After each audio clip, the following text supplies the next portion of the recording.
ஹாலிவுட்டை வென்ற புரூஸ்லி.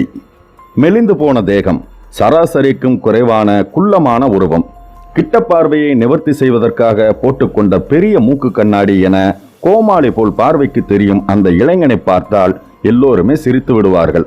18 வயது நிறைந்த அந்த சீன இளைஞன் ஹாலிவுட் படத்தில் நடிக்க வேண்டும் என்ற தனியாத மோகத்துடன் அமெரிக்கா வந்து இறங்கினான்.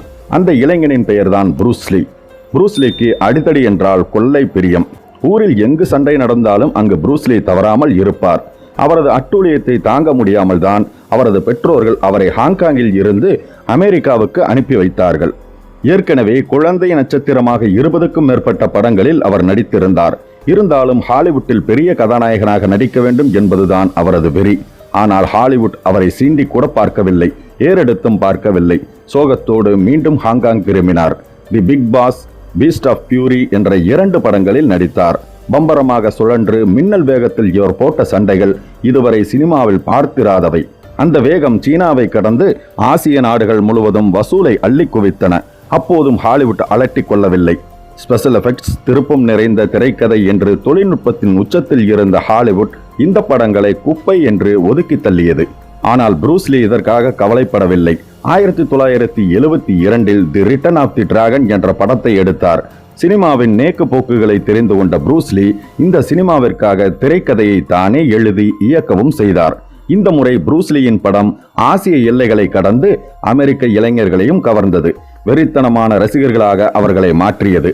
காரணம், சினிமாவில் அவர் போடும் சண்டைகளை நிஜத்திலும் செய்து காட்டக்கூடியவர் என்பதால் தான். இந்த படம் கொடுத்த வெற்றியில் அடுத்த படமான கேம் ஆஃப் டெத்தை ஆரம்பித்தார். வெகு தாமதமாக விழித்துக் கொண்ட ஹாலிவுட் புரூஸ்லியின் வீட்டு முன் வந்து நின்றது. ஹாலிவுட் படத்தில் நடிப்பதையே லட்சியமாக கொண்டிருந்த புரூஸ்லி கேம் ஆஃப் டெத் பட வேலைகளை பாதியிலேயே நிறுத்திவிட்டு ஹாலிவுட் தயாரிப்பாளர்களுக்காக என்டர் தி டிராகன் படம் எடுத்தார். 2 மாதத்தில் படத்தின் முழு வேலைகளையும் முடித்து கொடுத்தார். மீண்டும் தனது கேம் ஆஃப் டெத் படத்தின் வேலைகளை தொடர்ந்தார். அப்போது மரணத்தின் விளையாட்டு நிஜமாகவே நடந்தது.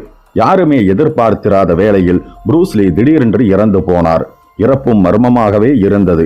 பயிற்சியின் போது தொடர்ந்து தலையில் பட்ட அடிகளால் மூளை வீங்கி இறந்ததாக டாக்டர்கள் கூறினார்கள். புரூஸ்லி இறந்தது பெட்டி டிங்பை என்ற ஒரு நடிகையின் வீட்டில் வீரியம் அதிகம் உள்ள மருந்துகளை சாப்பிட்டு விட்டு நடிகையுடன் உறவு கொண்ட நிலையில் உயிர் பிரிந்ததாக ஒரு தகவலும் உண்டு. எது எப்படியோ தனது 33வது வயதில் புரூஸ்லி இறந்து போனார்.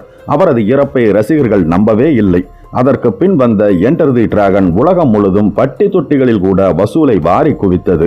இளைஞர்களை கராத்தே பைத்தியமாக மாற்றியது இந்த படம்தான். எப்படியோ ஒரு நோஞ்சான் இளைஞன் இறுதியாக ஹாலிவுட்டை வென்றுவிட்டான்.